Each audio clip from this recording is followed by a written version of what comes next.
Hai, Assalamualaikum warahmatullahi wabarakatuh dan salam sejahtera. Okey, sebelum kita tengok kereta apa yang kali ni saya nak walk around dan saya nak cerita ni, like dan subscribe dulu channel saya ni, dan share pada semua kawan. Okey, jom. Jom kita tengok kereta apa. Okey, ini adalah kereta Hyundai Elantra generasi ke-7 2021. Ini merupakan kereta yang orang menantikan sebab bentuk yang futuristik ataupun bentuk yang lain daripada kereta biasa. Kalau kita tengok kereta-kereta dalam market dunia pun jarang ada bentuk-bentuk macam ni. Tajam-tajam, lampu bercantum dengan dia punya bumper kan. Tapi untuk kereta ni Hyundai membuat satu perubahan ataupun idea baru untuk generasi dan design baru untuk kereta Hyundai semua brand dia. Okey, jom kita cerita pasal kereta ni. Kereta ni merupakan kereta generasi ke-7 yang market di Korea pada tahun 2019 dah keluar, tetapi masuk ke Malaysia pada 2020 akhir tahun, dan dia merupakan Malaysia antara negara yang dapat awal kereta ni. Selepas kereta ni dilancarkan dekat negara-negara ASEAN market, yang paling awal biasa kita akan dengar adalah Singapura, tetapi kita dah dapat dulu. So kira sangat beruntung dengan spesifikasi yang baru. Kereta ni menawarkan teknologi dalam pembinaan dia. Jadi dari segi harga kita tidak boleh katakan dia mahal, sebabnya dia menjual dari segi unit import penuh, CBU unit daripada Korea. Dan kedua, dia didatangi dengan features pelbagai dan macam-macam features yang kereta-kereta seharga dengan dia pun belum tentu ada. Even kereta Recon pun belum tentu ada spek yang dia ada. Jom.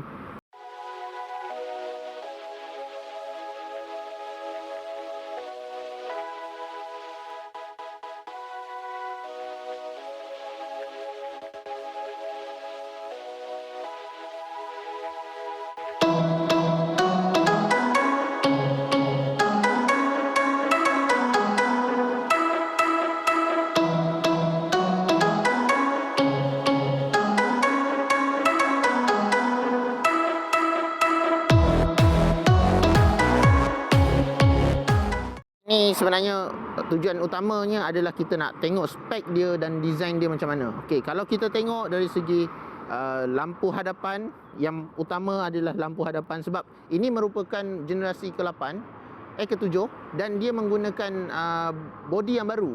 Jadinya memang dia tidak akan ada satu pun yang sama dengan model sebelum ni. Kalau kita tengok dari segi lampu dia menggunakan full LED. Kalau kita tengok lampu dia menggunakan full LED dan daytime lighting dia dekat sini. Tu yang cantik dia.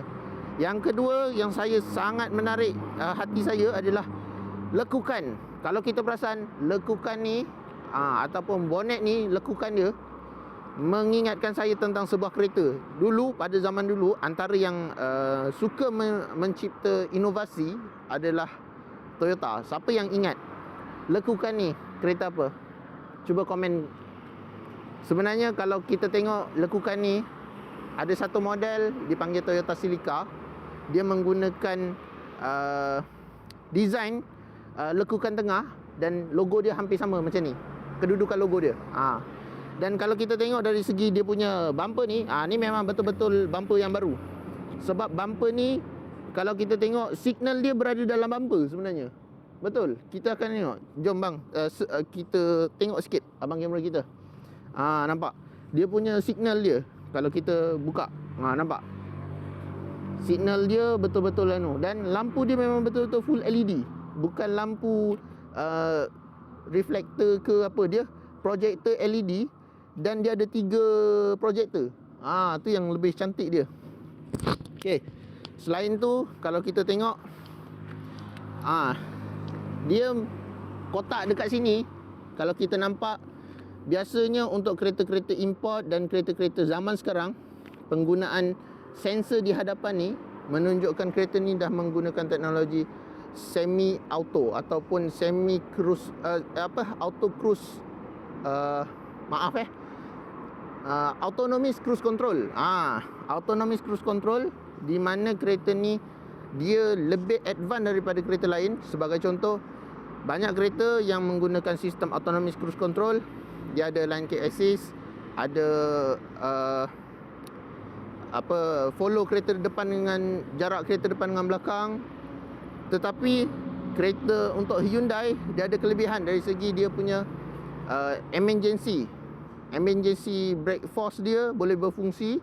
Selain tu, dia punya radar ni juga boleh menyebabkan kereta brake sampai ke kosong dan stop and go balik.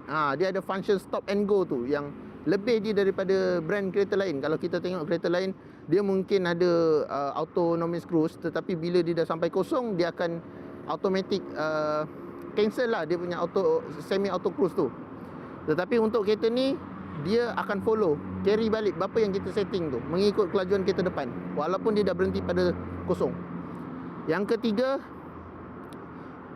kalau ada orang berjalan kaki dalam keadaan kereta ni merangkak berjalan, dia pun boleh detect kalau ada orang melintas ke apa, dia akan brake emergency juga.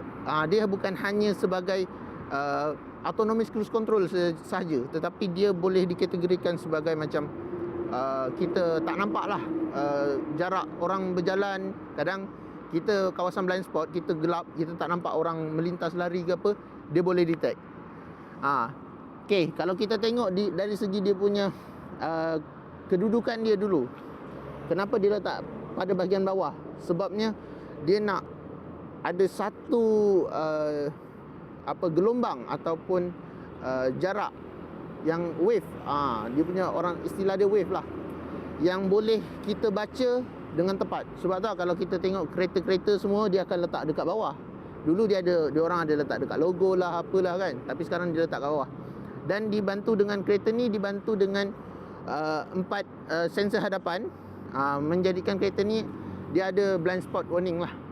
So kereta ni dia lengkap, dia ada blind spot warning, dan dia bukan blind spot collision ataupun dia kira kamera blind spot. Tak, dia betul-betul blind spot warning. So dia bila ada blind spot, kita tak nampak kawasan yang kita tak nampak, dia akan bunyi. Tu yang lebih dia. Okay, jom kita tengok bahagian kanan lah. Kita tengok apa yang ada pada sudut kanan. Kalau kita tengok dari segi penggunaan sport rim, kita cerita sport rim dia dulu. Kalau kita tengok sport rim dia ni menggunakan sport rim berukuran 17 inci. Tayar, profile tayar 225/45 R17, dan saiz lebar rim dia lebih kurang 7 jj. So kereta ni kalau diikutkan profit tayar 45 ni sebenarnya sangat nipis. Tetapi tadi saya dah rasa bawa, memang tak ada rasa terlampau keras dan tak rasa melantun-lantun. Tak bising dalam tu tak banyak masuk. Sebabnya dia ada dia orang panggil mudguard kan. Mudguard ni dia lebih menyerap bunyi. Dia ada sensor menyerap bunyi. Okey, kalau kita tengok bahagian sudut kiri kanan pemanduan ni, dekat sini dia ada tulisan Smart Stream Technology, menunjukkan penggunaan powertrain dia lah. Kira powertrain ni means dia punya engine lah, dia menggunakan teknologi Smart Stream. Yang tu nanti saya akan ulas nantilah. Okey, kalau kita tengok dia punya side mirror, ini merupakan side mirror. Kalau abang kamera kita nampakkan sikit bentuk side mirror dia sebenarnya pelik tau. Sebab dia ada dekat sini adalah dia punya signal, tetapi kat sini adalah dia punya sudut tajam-tajam. So dia punya side mirror dia ni kira 3 segi lah. Dia ada 3 segi sikit. Kalau kita tengok pada bahagian pintu lah, pintu dia memang betul dia menggunakan corak ataupun design ni. Masa kita orang training dulu, dia orang ada cakap, kenapa Hyundai Elantra dia buat bentuk macam ni? Satu, untuk menjadikan kereta ni laluan rintangan angin ataupun laluan angin yang lebih bagus. Maknanya body force dia, tekanan pada angin kelajuan tinggi lebih bagus. Maknanya kereta ni handling lebih sedap untuk kelajuan tinggi. Kedua, dia punya sudut bila kedudukan tajam-tajam ni, dia memberikan tekanan besi yang lebih keras. Maknanya untuk body dia ni, dia punya besi dia lebih keras lah. Yang ketiga, kalau siapa yang kita biasa tengok kereta kalau yang bentuk petak, bawah dia rata, kita akan nampak kereta tu lebih cepat kotor. Sebabnya dia potong tegak. Tetapi bila macam ni, serong-serong, kotoran tu kurang nampak, kurang lekat. Gitu. Kereta ni juga telah menggunakan kira enter apa, push start button dan keyless entry lah. Dia dah masuk ke keyless entry. Dan selalunya keyless entry pun dia orang akan ada cover kat sini untuk kita tengok kita punya kunci kan. Tetapi yang ni dia menggunakan teknologi Hyundai, di mana kedudukannya kita kena twill lah untuk kita nampak dia punya soket untuk masuk anak kunci kalau in case bateri remote habis bateri kan. Okey, kalau kita tengok dari sudut belakang, kereta ni antara kereta yang tak ada cermin 3 segi C-pillar. Betul. Biasa kalau untuk kereta-kereta segmen C, dia ada cermin kecil kat sini kan. Tetapi kereta ni dia boleh panggilkan sebagai sport coupe lah. Sebabnya dia kira coupe 4 door lah. Sebab kalau kita tengok jenis-jenis coupe 4 door ni, dia depan dia tinggi, belakang dia eco. Macam kereta contohlah Audi RS6, lagi Porsche, dan ada BMW X5 pula, M5 series. Dia ada yang jenis-jenis yang sport coupe punya. Okey, kalau kita tengok pada bahagian belakang pula, ini adalah merupakan sudut pada bahagian belakang. Apa yang saya lihat ni, lampu pada bahagian belakang dia menggunakan design H, menunjukkan dia tarik sini dan dia lalu pada tengah-tengah dan dia berakhir dekat sini menggunakan LED. Lampu ni semua menggunakan LED. Dan kalau kita tengok design bonnet dia ni ataupun boot lah, design boot dia lebih kepada aerodinamik. So kita tengok dia punya rata dia punya tajam-tajam ni semua untuk aerodinamik sebenarnya. Dan cara untuk membuka boot dia ataupun bagasi dia dengan cara nampak button ni, kita tekan. Itu saja. Something yang benda yang pada orang biasa dia akan kata kenapa letak sini. Tapi untuk orang yang macam kita nampak dia meletakkan kat sini ada satu function yang benda tu mudah tetapi kemas. Dia nak menunjukkan kekemasan. Dan kalau siapa yang pernah tengok lah jenis-jenis bontot yang macam ni, maknanya spoiler macam ni, dia lekuk ke dalam, tarik keluar. Dia mengingatkan saya tentang sebuah kereta sport car dulu.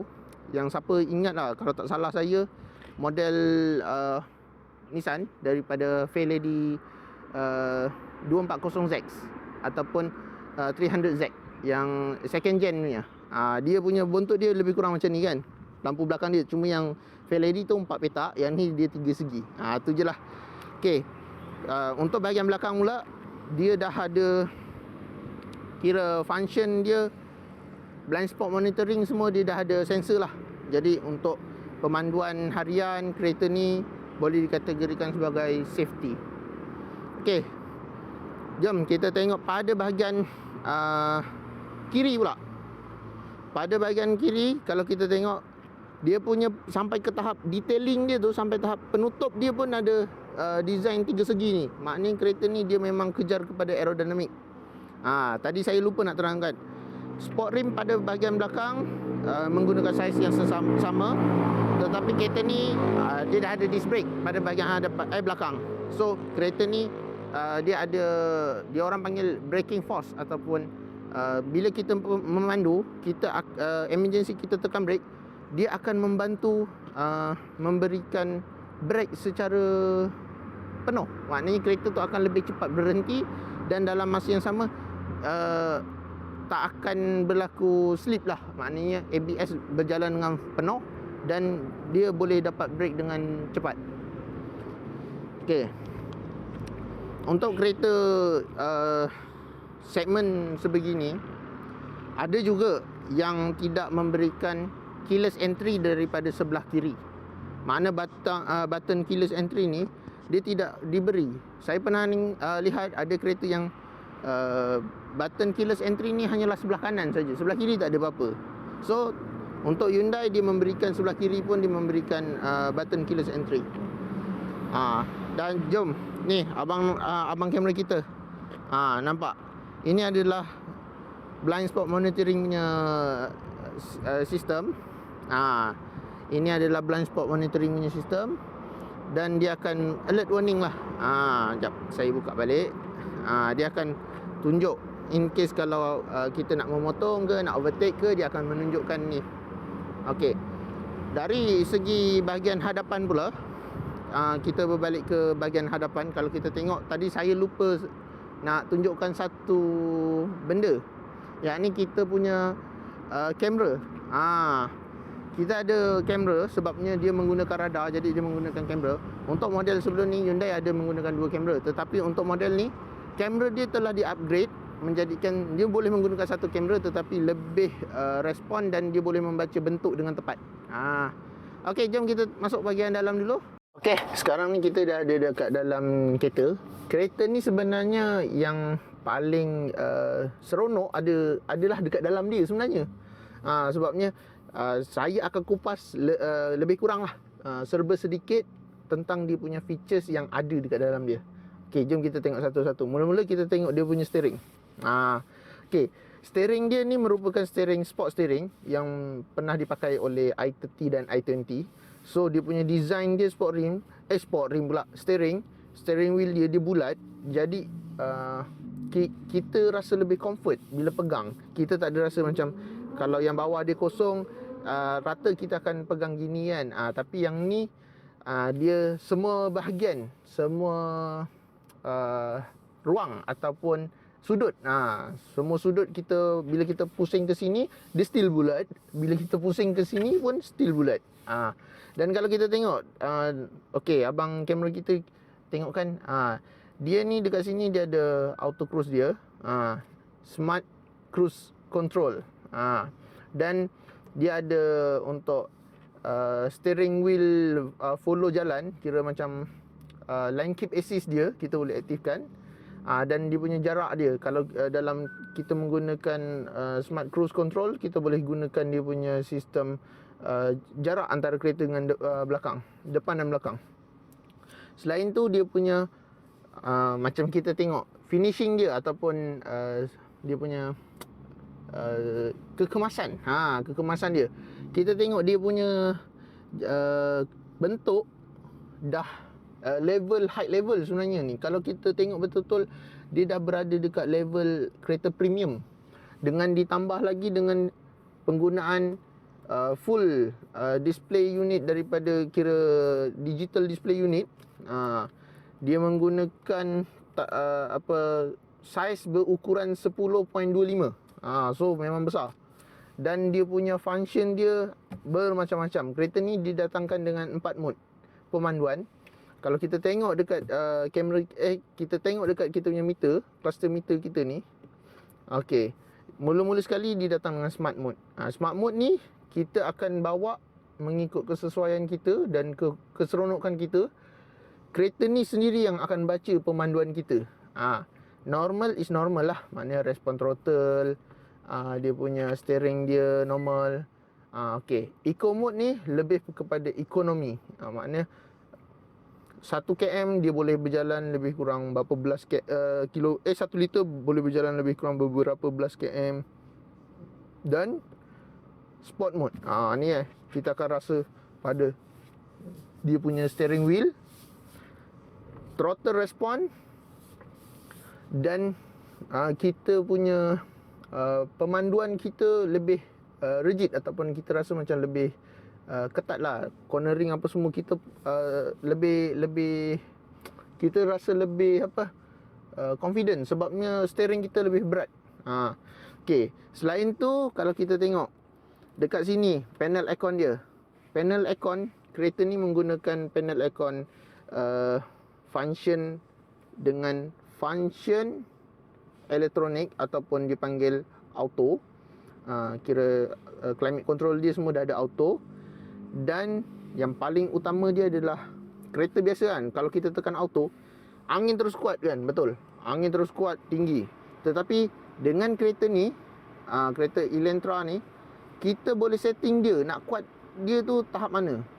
Ni adalah kuat paling tahap tinggi. Yang ni adalah medium punya kuat untuk auto tau. Ni button auto. Dan ini adalah paling rendah untuk dia punya kekuatan auto dia. Jadi tak ada istilah bila kita start tekan aja auto dia terus kuat, sebab kita boleh control dia punya auto dia nak level mana.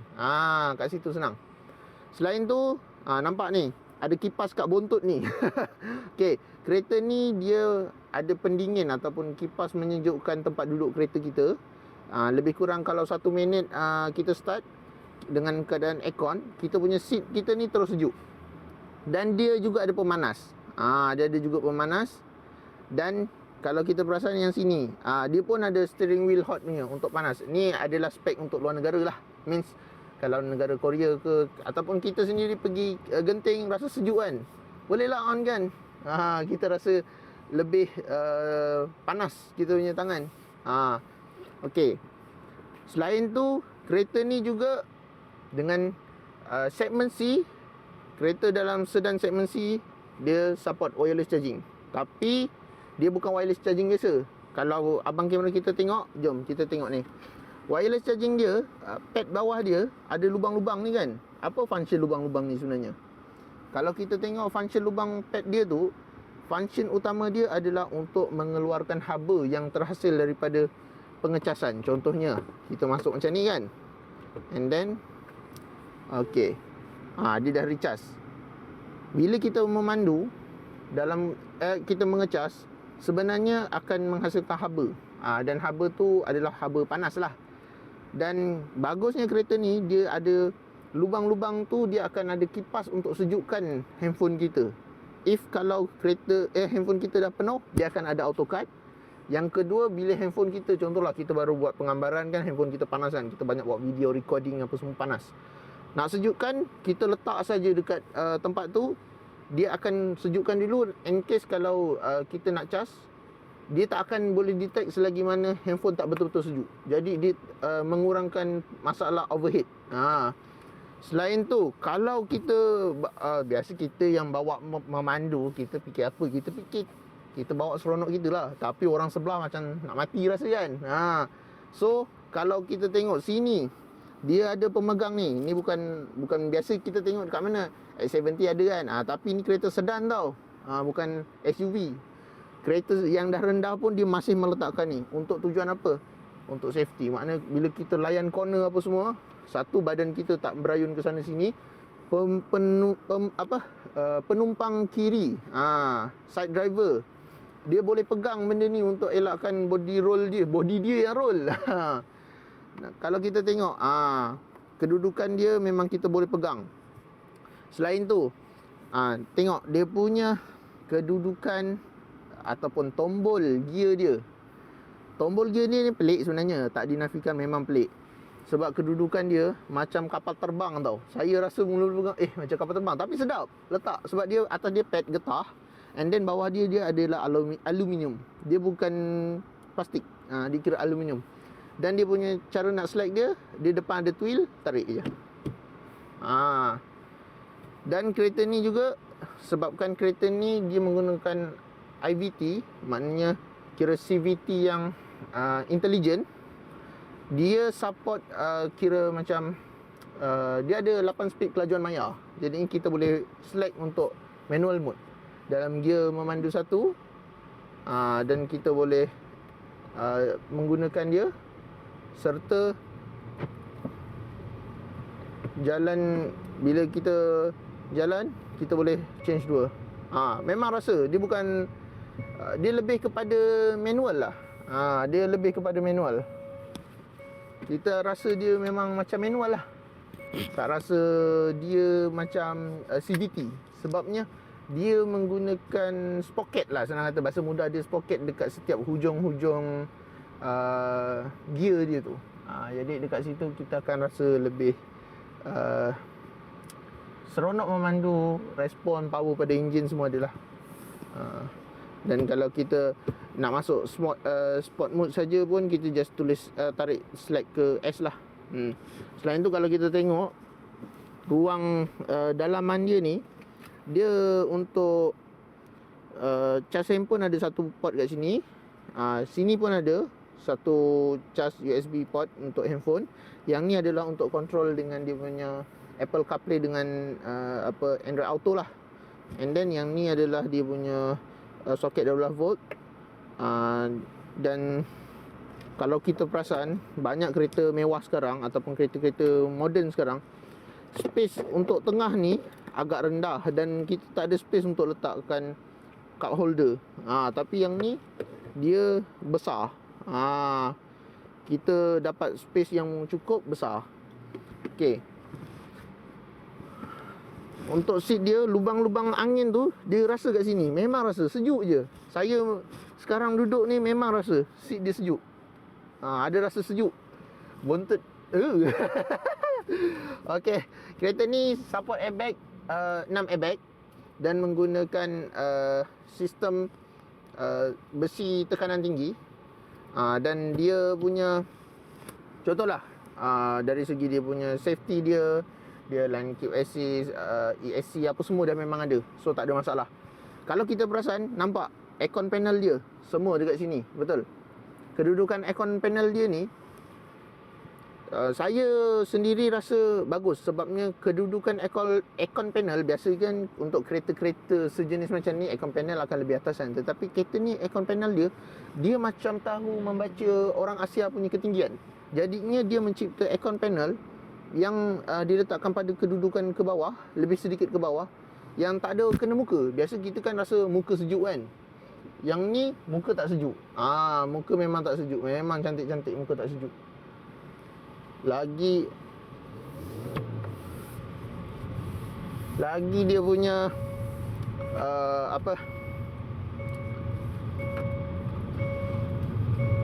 tengok, blind spot monitoring berfungsi. Dia tidak memberikan kita untuk memasuk. Okey. Lagi dia punya feature-features lain lah, yang saya perasan kat sini memang berfungsi penuh. Macam dia punya cruise control dia. Ni cruise control dia berfungsi. Dan kita boleh tahu jarak kereta depan. Dia menetapkan jarak. Dan kalau kita nak pendekkan, boleh, tak ada masalah. Dengan keadaan kita menggunakan sport mode. Tadi saya lupa nak terangkan satu function utama. Dia ada kelebihan kat sini. Ni nampak kosong. Sebenarnya dia meletakkan dekat sini adalah pad ataupun ruang untuk meletakkan handphone. Cumanya kita kena beli magnet pad dia lah. Magnet pad dia kita kena beli sendiri. Dan kita boleh letakkan handphone untuk pemanduan jalan jauh. Biasa kan orang ada cover handphone holder tu kan. Tapi kita dah ada ni. And then untuk kereta ni, sound speaker dia agak bagus sebab dia dah ada tweeter untuk kiri dan kanan. Bentuk dia pun, kalau bentuk macam ni, saya teringat tentang sebuah brand mahal lah, Mercedes. Mercedes dia punya design macam ni, BM pun dia macam ni kalau perasan. Dia punya design dia tu memang cantik. Kedudukan dia cantik semua. Okey, sampai sini sajalah review ringkas saya. Jangan lupa like dan subscribe serta komen. Nantikan video baru yang akan datang. Sebelum tu supportlah saya dengan subscribe. Okey, bye.